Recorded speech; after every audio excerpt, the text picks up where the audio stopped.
All right, KMR, Happy New Year. Welcome back to the channel that's got the braps. So I figured I'd start off, basically some new year with a little update on the Formula Drift RX8, the green monster. I've absolutely loved this car. Like I said, we are retiring it for the most part from Formula Drift, and we're taking it apart. The motor itself has actually been with this car many years. Although every season we rebuild the block, we look at what's happening inside in regards to internal wear, apex seals, what the injection is doing, what the premix is doing. It's been a great test bed for us. And it's also been amazing that essentially most of these hard components, most of the irons, the shaft, the gears, 2 out of the 3 rotor housings, 2 out of 3 rotors, basically have been with this motor now for somewhere in the neighborhood of 5+ years.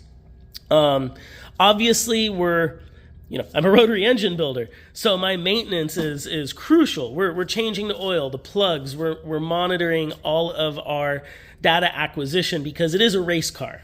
Basically, every time we run this car, we're monitoring it, we're checking it.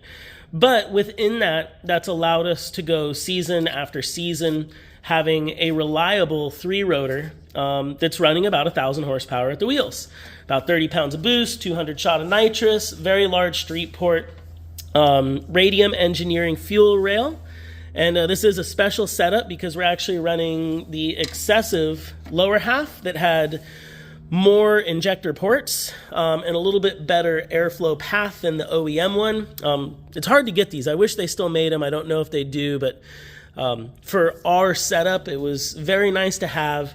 And with our Haltech ECU, the combination of the 2200cc injectors, that manifold, Haltech tuning by Nelson S., we were able to keep it very reliable and keep our injector duty cycle in what we felt was safe, in the 80 to 90% at times range, which is getting a little stressful, but generally trying to keep it in the 80% range. And it just proves that it doesn't really matter what kind of engine you're running in performance racing. If you can put together a strong bottom end, we know rotaries can handle 30+ pounds of boost. We know they like ethanol. We know what RPM we can turn them to. And I know what seals and components basically will handle this kind of abuse in different aspects. We can create a reliable setup. And I think the same thing goes for almost any engine. As long as you're working towards a setup of known reliability, then your odds are pretty good that you're going to have a good time, especially with rotary engines. I don't always recommend trying to create something new, especially if it's your first time working with rotaries. We've been doing this for a long time, and it was a lot of the information that I've got from Mazda Tricks, from Racing Beat, from builders around the world that over the past 20 years has allowed me to put this type of engine package together and run it in this car for multiple years now. Very similar to what we ran in the MX-5. Also, single turbo 3-rotor with nitrous at right about 1,000 horsepower. Now, I do think we could probably push these motors a little harder, but I always wanted them to be reliable and to make it through the season. And I think if you run them in the 600 to 800 horsepower range, depending on the motorsport application, they could also be very reliable, very user-friendly, and very fun to drive. As we build the new car, I'm looking forward to using a lot of what we learned with the 13Bs, with the 20Bs, what I've built in previous 4-rotors on my personal 4-rotor. And hopefully that will allow us to continue to delve into high horsepower, high performance reliability when it comes to rotary engines. But pretty straightforward setup, a lot of OEM parts. This is still an OEM block. Electric water pump, factory dry sump. This one was out of a Formula Mazda, and it is the 20 millimeter unit. We've had good success with that, and I can still get some of those if anybody needs them.